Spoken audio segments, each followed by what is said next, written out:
these ornaments. Lay forth the gown. What news of you? Here's the cap your worship didn't speak. Why, this was molded on a porringer, a velvet dish, fine, it's lewd and filthy. Why, 'tis a cockle or a walnut shell, a knack, a toy, a trick, a baby's cap. Away with it. Come, let me have a bigger. It'll be no bigger. This doth fit the time. Besides, gentlewomen wear such caps as these. When you are gentle, you shall have one too. And not till then. That will not be in haste. Why, sir, I trust I may have leave to speak, and speak I will. I am no child, no babe. Your betters have endured me say my mind, and if you cannot, you best stop your ears.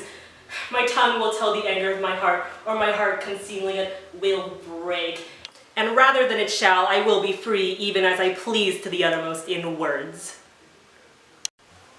Why thou sayest, Shrew, it's a paltry cap, a custard coffin, a bauble, a silken pie. I love thee well, and that thou likest not.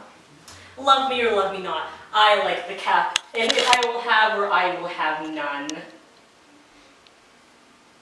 Thy gown? Aye. Come, tailor, let us see it. Oh, mercy! What masking stuff is here? What's this? A sleeve? It's like a demi-cannon. What? Up and down, carved like an apple tart. Here, snip and nip, and cut and slish and slash, like to a censer in a barber shop. Why, a devil's name, tailor, callest thou this? I see she's like to have neither cap nor gown. You bid me to make it orderly and well according to the fashion and time. Marion did, but if you'd remembered, I did not bid you ne'er fit to the time. Go, hop me over every kennel home, for you shall hop with my custom, sir. I'll none of it. Hence, make your best of it. I never saw a better fashion gown, more quaint, more pleasing, nor more commendable. Be like you mean to make a puppet of me. True, he means to make a puppet of you. She says your worship makes a puppet of her. O monstrous arrogance, thou liest, thou thread, thou thimble.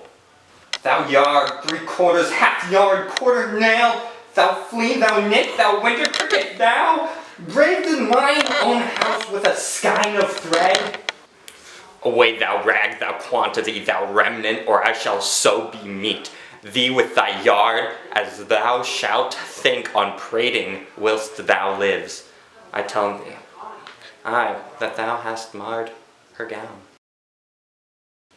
Your worship is deceived. The gown is made just as my master had direction. Grumio gave order on how it should be done. I gave him no order. I gave him the stuff. But how did you request it be made? Marry, sir, with thread and needle. But did you not request to have it cut? Thou hast faced many things. I have. Face not me. Thou hast braved many men. Brave not me. I will neither be faced nor braved. I say unto thee, I bid thee, thy master, cut the gown.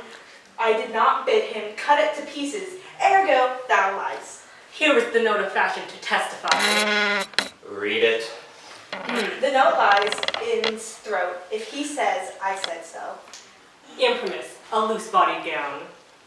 Master, if I ever said loose body gown, sew me in the skirts of it and beat me to death with the bottom of brown thread, I said a gown. Proceed. With a small compass cape. Confess the cape. With a trunk sleeve. I confess 2 sleeves. The sleeves curiously cut. Error the bill, error the bill. I commanded the sleeves should be cut out and then sewed up again. That'll prove upon thee, though thy little finger around a thimble. Villainy. This is true that I say, and I had thee in a place where thou shouldst know it.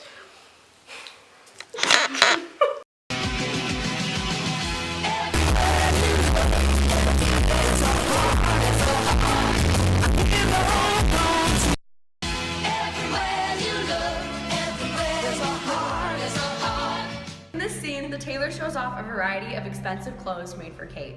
Petruchio, however, finds an issue with all of the styles of clothes that Kate likes. He blames the tailor for the poor work he had done, and the tailor attempts to move the blame onto Grumio. However, though it appears in our scene that Petruchio has no moral compass and is an awful person, in reality he is not what he seems.